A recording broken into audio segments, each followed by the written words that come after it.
most people, when they do religion, it's because they just want to bypass all their shadows. Quimbanda, in many ways, it externalizes our devils and makes you confront them. If you choose to wrestle with them further, you can learn a lot from taking them to tea and making allies out of them. Quimbanda has developed a reputation for being a cult of gay people and transvestites and transsexuals and prostitutes and gangsters. What it is there's no morality imposed, so they want you to be honestly you. I can see why religions would think, oh, these traditions are devilish, demonic, because you're constantly going against what religion is trying to get you to do, which is only deal with the love and light.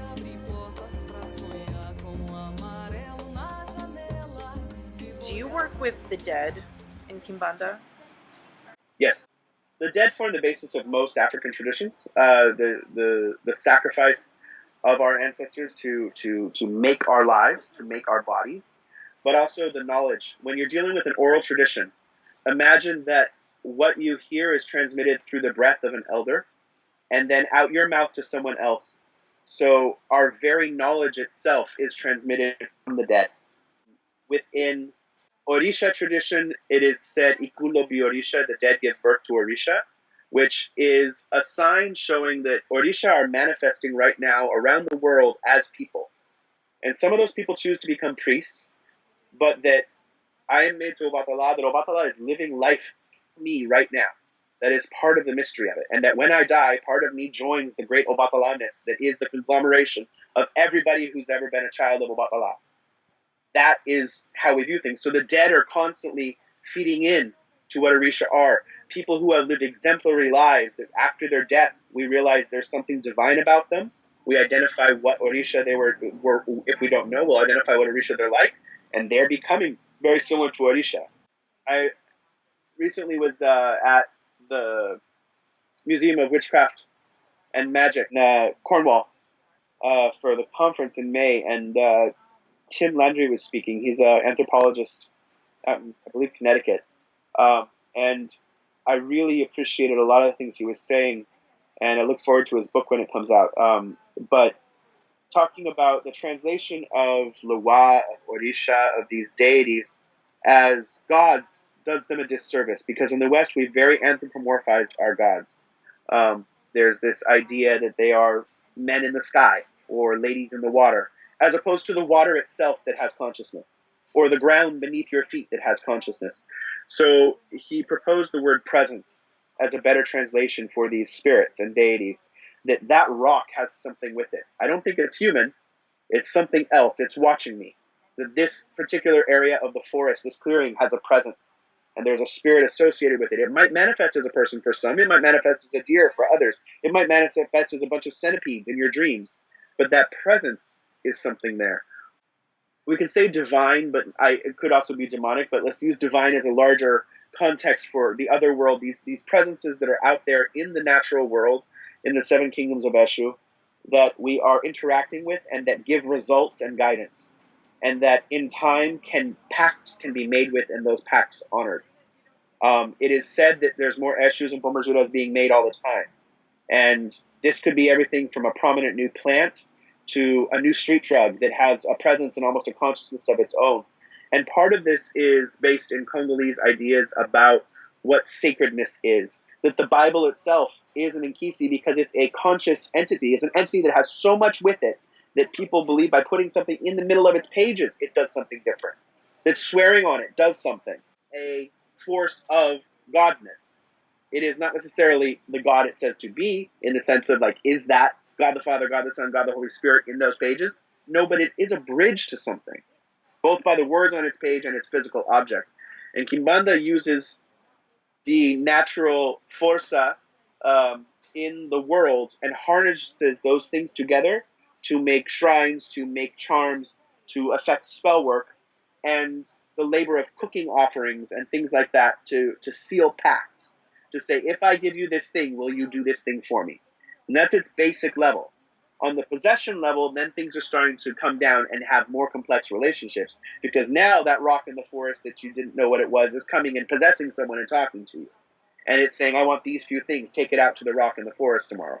You're like, okay, I guess that's where the spirit lives. You Is take your dirt from where background in that rock. Quimbanda what led you to making all these oils? Because the way that you're talking about these natural elements, I mean, there's so There's a many lot of ingredients in that. your oils. Yeah, the oils come out of an exploration and kind of maybe a grand unification theory of how many of these things work. And it was something that my co-proprietor, Troy, at the time really wanted to make things to sell and do that. And I've always done things privately. But the oils come out from Quimbanda, they come out from exposure to Orisha tradition, they come out from European witchcraft as well, which is still part of my practices. Comes out from folk Catholicism on the Mexican side, and those amazing ways of dealing with things. It's just, for me, I have never embraced the kind of modern perspective that if you put a bunch of ingredients together, that they're just going to work automatically. You know, they've got to be empowered by a spirit in some way. And if that's your spirit, that's one thing. And I think a lot of modern witchcraft kind of works on that way. But I don't believe in the psychological model that it's all just symbol. It's not just symbol. There's something more than. When I think about some of the oils, the ingredients that I read, and I mentioned before, there's that one oil where it's like you get the graveyard dirt from a strong-willed woman, and you add that into, so you're putting her spirit. I mean, that is a type of necromancy, Yep. right? That's necromantic magic. And I'm wondering, okay, first of all, how'd you get that formula? Uh-huh. Secondly, how'd you do it, right? And thirdly, Uh-huh.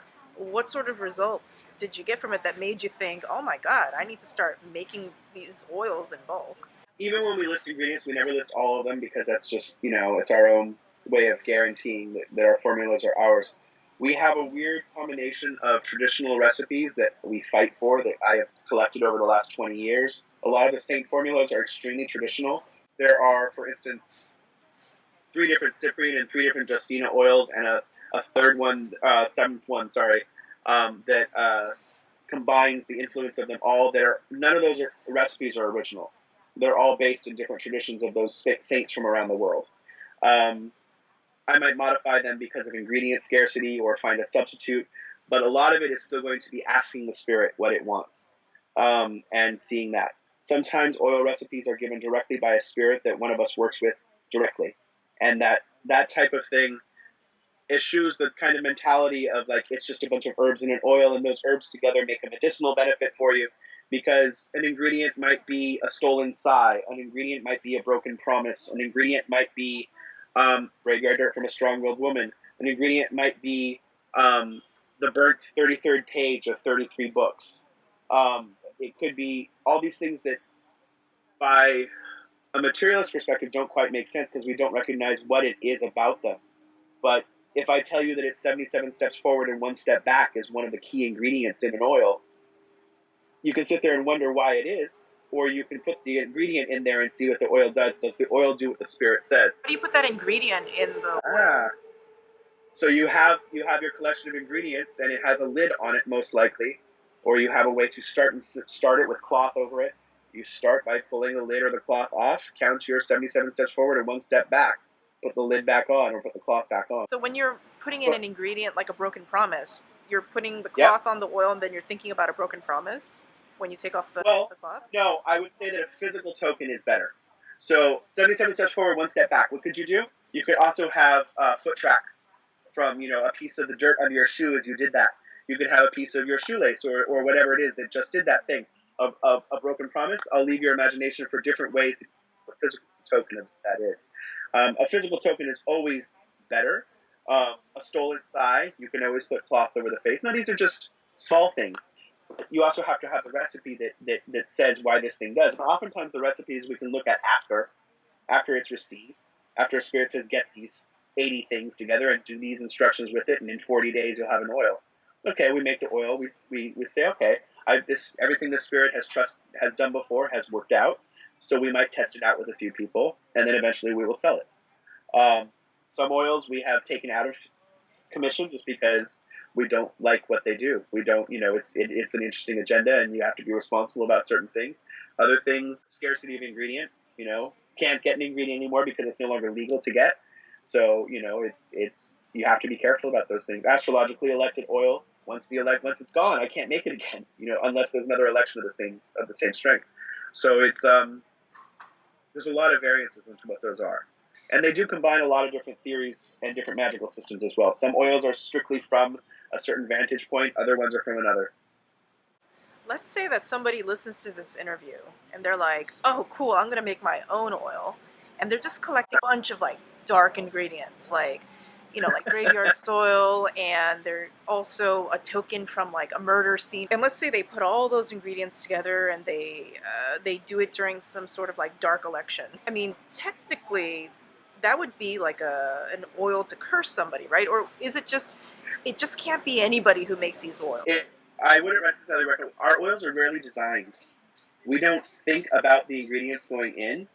We are getting them from either traditional recipes that are tested and true, or there are directly spirit contact that is saying, get these things and do that. The list of ingredients is only one thing. A good baker can be told a temperature and a time and a list of ingredients and probably still make it. But that's because they know when to fold things in, when to sift things in, when to cream the butter and do all those types of things. So some of that comes from experience. Sometimes it is a spirit that's enacting it. Like the recipe for Cyprian oil that's out there, the Brazilian, the Quimbanda one, calls for a certain amount of ingredients, but it also calls for the oil to be sat by Saint Cyprian or Eshe Meia-Noite for 9 nights. So if you don't have, what does that mean? In a Brazilian context, it means that the spirit is settled, that there is a shrine to that spirit, and that's not something you can make by yourself. So the oil is empowered by the spirit itself, directly. But could you get all those ingredients and put it together? Yes. Is there a reason people buy it still from us? Yes. If I didn't have to do the extra step, I'm not going to do it. It's much easier to just say, here, you have a bad mood, get some frankincense oil and put it on a diffuser and start there. I don't need you to have a mood elevating oil that's anything else besides that. But if there's a spirit that says, no, if you put these ingredients together in this way, it is based on our spirit contact and how it works.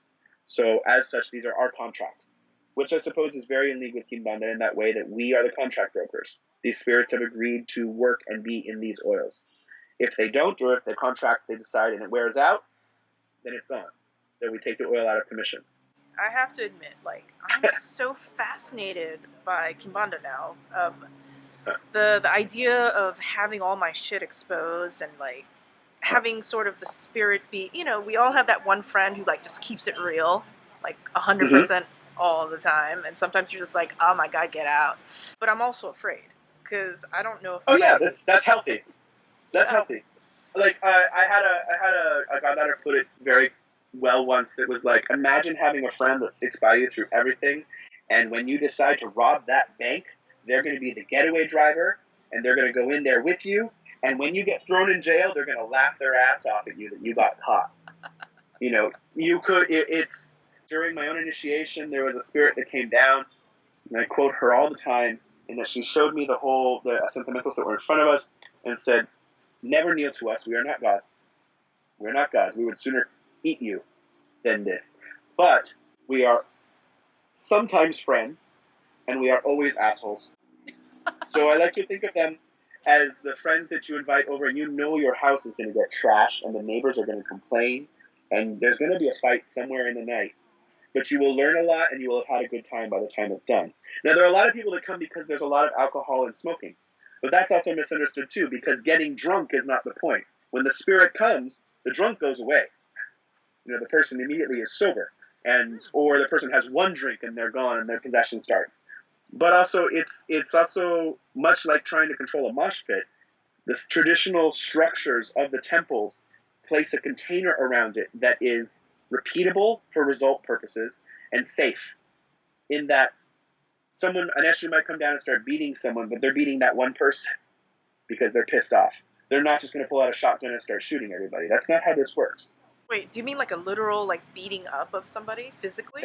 I've seen it before, yes. Wait, you mean there's something invisible that's just beating somebody up, or it possesses somebody else who beats that person To up. possess someone else, the person can become possessed by the spirit, which they will beat themselves up or put themselves in a punishment where they'll lock themselves in a small container, this type of thing. You hear more stories about this in the old days. It doesn't seem to happen as much. It is this threat of what they are needs to be examined in that way. Is it all feel good? Are they always going to be like, oh, I'm just here to help you? No, they have their own agenda. And all spirits lie. I will firmly repeat that. If you look at the 72 Key of Solomon demons, that you might have a patron king and a few spirits that are really close to you. But if you know if you call this other spirit number 67, you're going to have a bad day. And then you never want to call them again. The same thing happens in Quimbanda. How are ATRs related to the Day of the Dead? Like, first of all, what is the Day of the Dead? So going into some like Catholic folk magic stuff there. The Day of the Dead is a Catholic celebration. November 2nd, Dia de los Muertos in Spanish, Dia de los Antepasados, or Las Animas. So the Day of the Souls, the Day of the Departed. Is it like Halloween in South America, or is it a completely different thing? It's related. It's related. But Halloween is picked at that time in the sense that Halloween is All Hallows Eve, which is based on All Saints Day, which is the day before Day of the Dead. Day of the Dead, in the more popular conception of it, is heavily influenced by Mexican ideas about what that is. There's a lot of influences there that deal with native cosmology as well as Spanish overlay. Day of the Dead is the day that it is believed that the dead can come back and share our space with us, share our meal with us. It is the day that graves were cleaned up in Mexico. In the United States, different groups from Mexico that historically have nothing to do with each other except for the unification that they're within the boundary of Mexico now have contact with each other and start comparing traditions. And my family's from the north and the central part of Mexico. I might start having exposure to Oaxacan, which is southern Mexican cuisine and dances and cultural things around Day of the Dead that is now incorporated into Dia de los Muertos celebrations in Little Mexico in Los Angeles. And everybody's bringing their things in. And a new tradition evolves that is piecemealing things from all over Mexico to kind of put it together. But that one tradition never existed intact like that. We're never juxtaposed all together in the past. At its basic heart, there is an altar set up that is, in the old days, was a step altar because of the comparison to a mountain. Mountains are the source of rain, which is wealth and fertility. But pictures of the dead are put up. The favorite foods of the dead are put up. Orange is a predominant color because of the belief about that bright orange connects us to the soul that is the personality, the three souls of the body in Mesoamerican cosmology.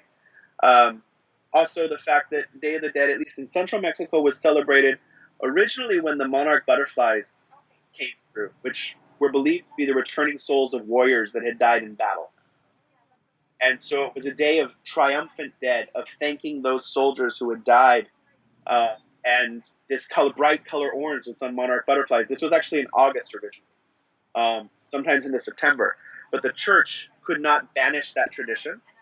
So what they did is they transposed it to the Day of All Souls, which is said to traditionally, All Saints and All Souls were traditionally said to originally those dates picked because of their correspondence to Halloween, to Samhain, to the Celtic festivals of the dead, and the turn and start of the year. Like Samhain, means November. It's the time of year as to what it is. Having certain foods, having the predominance of sugar skulls and these treats and things like that are a very public way of looking at Day of the Dead. But ultimately, it's still about cleaning off the graves and tending to the elderly that are still alive, telling stories about the dead, sharing the memories of them, learning from your elders about what it was like when they were children and what your grandparents or great-grandparents were like, to kind of perpetuate that memory, because the final death is when no one remembers you anymore. This is an ancestralization process that reflects a lot of indigenous beliefs, and Mexico itself, with its 380 distinct indigenous groups still to this day, it can be a lot of different practices that look like somewhere that the next town practices, but the way that they do things are slightly different, and has gained so much popularity in the last 2 decades, especially after the internet and the kind of the trappings of Day of the Dead, of sugar skull makeup and things like this. Face paint was not necessarily available. You used white clay and made a skull face. There wasn't all these detailed things. using sugar and marzipan to make little sugar skulls and frosting that's colored and writing the names of each dead person on a skull. Or when I was younger, there were a lot of celebrations down in Overa Street, which is like the old Little Mexico area of Los Angeles. My grandfather was a glassblower there, and so we were involved kind of with the different cultural events that happened there.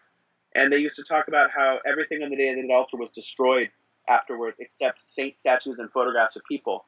That like all the cloth, all of the flowers, all the sugar souls were all taken to nature and burnt or put in the river or ripped up because it was a new offering every year. And now people save the same stuff every year. It was just, things are made out of plastic so they last longer and don't get ripped up. And it's an interesting thing. It's evolved. And the church endorses a lot of practices because it doesn't, they're still registered Catholics. They're still paying money. They're still doing the holidays and coming in, and they want those members' numbers. It's still about land and power. And that's not completely meant to be jaded. But, my idea of what Catholic is very different from, I think, what Protestants think Catholicism is. Because of what we talked about with like that conversion factor, the world is Catholic. And in Mexico, there is Santo Buddha, meaning Buddha is just another saint. Santo Ganesha, Ganesha is just another saint. It works for people, therefore it's a saint. If it's doing the work of God, it's a saint. If it's not doing the work of God, it's not a saint. It must be the devil. So like that rock, that piece of toast, whatever it is, can become a saint. It was Gertrude Stein who said in Mexico anything can become a saint. It was very true in the way it is. If it works, it's of God. It's a very shamanistic point of view. In Quimbanda, what happened, the Congolese faiths were demonized very quickly in the New World, both wherever they went, Cuba, Brazil, and they were told they were worshiping devils. So at a certain point they said, we're worshiping devils? Okay, fine, we're worshiping devils. And they made their statues of those spirits as devils. Whereas the Orishas were viewed as saints, because the Yoruba were incredibly metropolitan society with a strong code of ethics. They were directly here as a result of a slave rebellion amongst their own slaves, and were sold off into slavery themselves and brought to the New World. But they had a lot of this very metropolitan, extremely detailed cosmology, very intact civilization that was brought. And their spirits were depicted as saints from the early days, whereas the Congolese ones were always referred to as devils. And Congolese religion and spirituality is viewed as hot. Viewed as of the forest, of those wild things that run around at night in the forest and set fire to things. And, in Brazil, for instance, there is this saying, God is big, but the forest is bigger. And this comes from the slave trade era when the Portuguese would bring slaves over. If the slaves could escape and run into the forest, the Portuguese did not follow them because it's a big, scary jungle because there's giant snakes, there's wasps that'll sting you and you'll fall dead in 30 seconds, and it's hot. So they said, screw it, let's just go get more. And so it was this whole thing of God is big, but the forest is bigger. Just get to the forest, escape, and you will live a new life. You will escape. And so these quilombos and other societies of runaway slaves started. And that's where you get the origins of things like the Candomblé temples, these things surviving and forming new villages and mixing with indigenous people's spirituality and learning that herb lore and preserving these things in that way. So these spiritualities are born out of that, the need of you are on a new land. You must work with this land. You can't pretend you're still over there. So the New World, in many of these ways, forced the traditions to adapt. And because of their adaptability, they survived. Right now in Asia, because of the communist governments, there's so many countries in which magic and the old shamanistic traditions were considered like anathema. They were wiped out by the state. And I'm sure there's people practicing it in the villages, but officially, like China's atheist, and Vietnam, atheist. You can't do tarot card, none of that. It's not allowed. And even in Korea, because there's a growing, like the elite, they're Christians. Like I mentioned how the Catholics, they came back to Korea and they taught Catholicism to their own people. And it was the aristocracy who did it. So oftentimes the most educated, and the missionaries came over to build colleges, so the most educated people in Korea, they tend to be Christian, and they're very much against the entire magic thing. So I'm just wondering, like, what's going to happen in Asia when the governments finally decide we can't control this burgeoning spirituality, especially in a place like China. The mixing with capitalism is an influence that has to be explored. Because when you start talking about these temples in Brazil in Mexico that are churches to Santísima Muerte in Mexico City, or to Terreiro of Umbanda or Quimbanda or Candomblé in Brazil.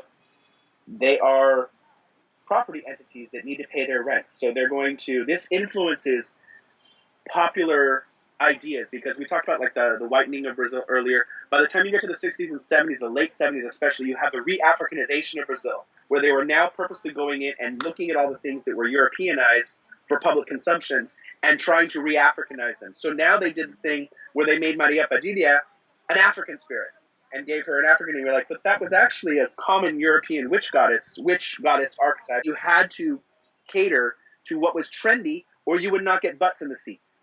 So the traditional religions also, there are some candomblé houses that are like always viewed to be like, no matter what, they're following this way. But they also sent people to Africa to go get initiated in new traditions and bring those back, and then they would candomblé-ize them, Brazilianize them, use their own drum beats over the drum beats they just learned there, and figure out how to meld it all into something that was publicly consumable so that they stayed in business. That side is not talked about as much in the spiritual phenomena.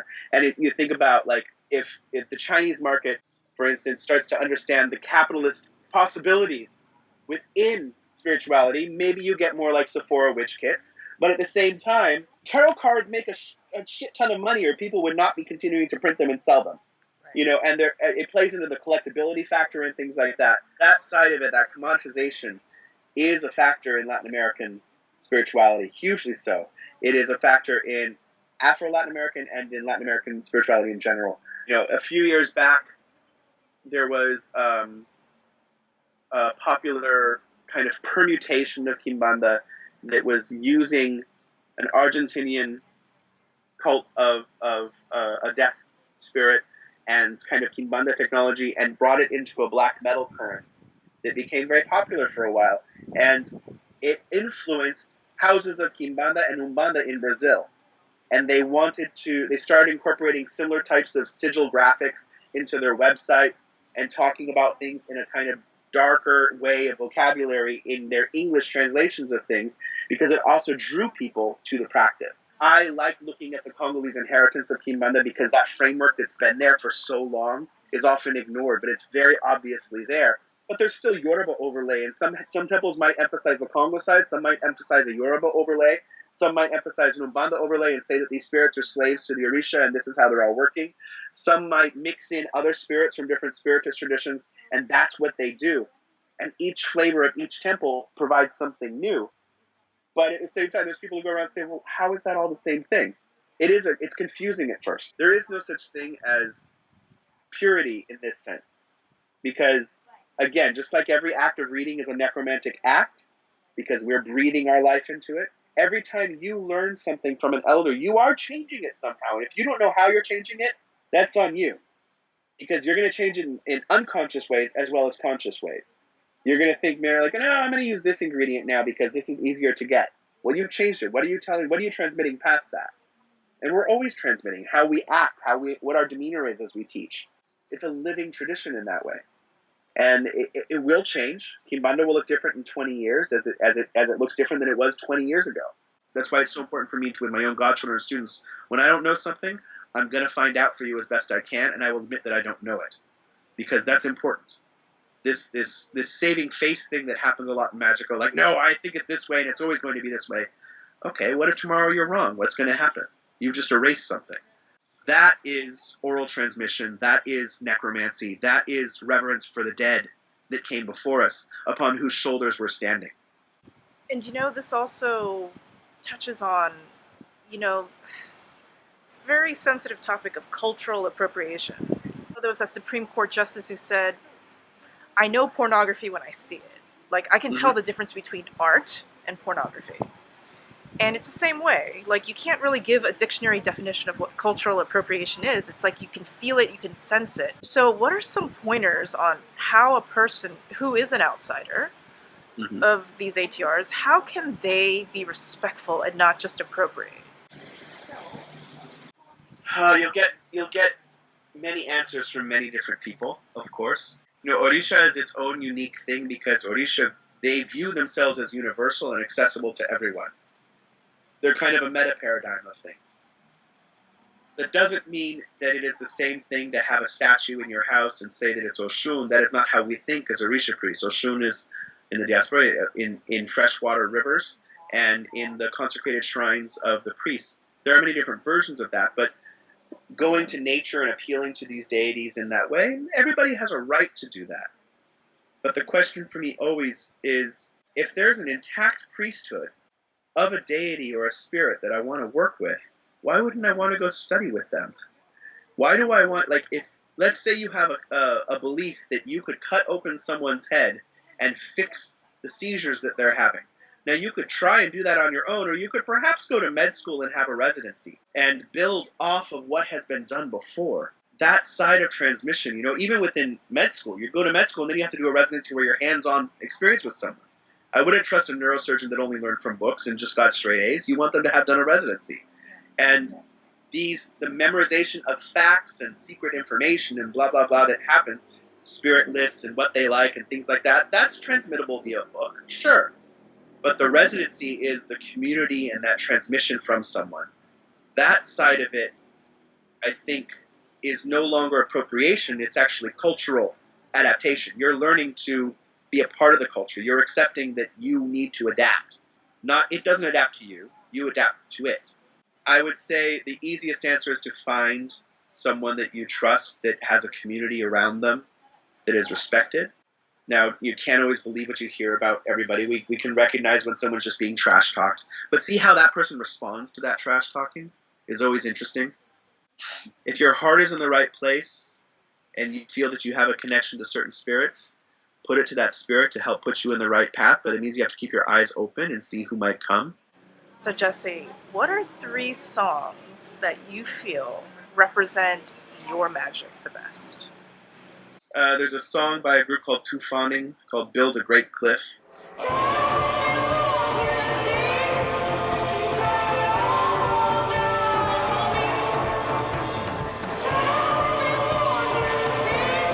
The lyrics talk about build a great cliff and scale the walls of it.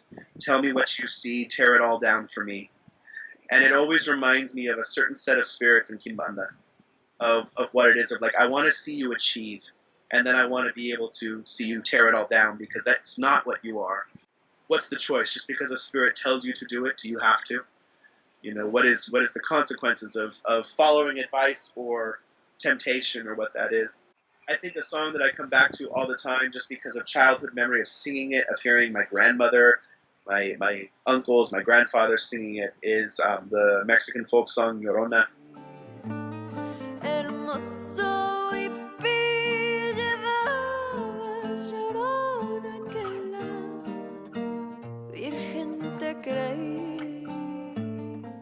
Which deals with the crying woman myth, and supposedly there's a horror movie coming out now about her too. But, you know, the Llorona is the boogeyman that we used to talk about when we were little, of the woman who lived by the river that would drown children. And the story is far more complex, because every city where there's Chicanos, where there's Mexicans, will have a Llorona at the local river. With things like Quimbanda, with engaging with Santísima Muerte, with these different forces, the toll and the change that it takes in us, the loss of innocence that comes from wrestling with the devil. It can lead back to a state of bliss or blessing, but there is a cost. How about the 3rd song? Yeah, I had one picked. And now I'm trying to remember what it was. That's so funny. Yeah. So there's a tradition of early American music called harp singing. Late 1700s, early 1800s music was believed by many to be the first truly American music, because it broke with conventional rules of how things could be arranged, but it was shape note music. And what that meant was that people would go around from town to town and teach you that the triangle meant this tone, and the square meant this tone, and the circle meant this tone. It was a helpful way to read sheet music. And they could put a sheet music in front of you, and you could break people into 4 parts, and they would start singing harmony.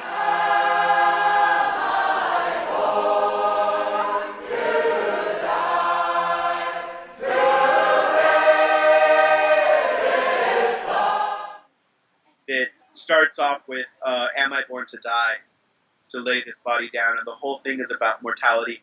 And the lyrics are tragic, but I think ultimately the first thing that motivates us to a spirituality or to a religion in many ways is death and the memento mori of it, of the finality of this life and what that means.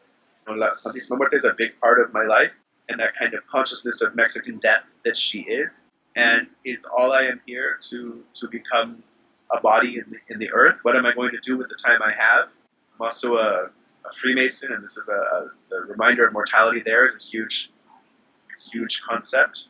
Quimbanda in dealing with the dead and understanding our time and our limited time here. Orisha trying to give you advice to make the most out of your time here so that you can become a king or a queen in your little kingdom and rule your life, truly rule it.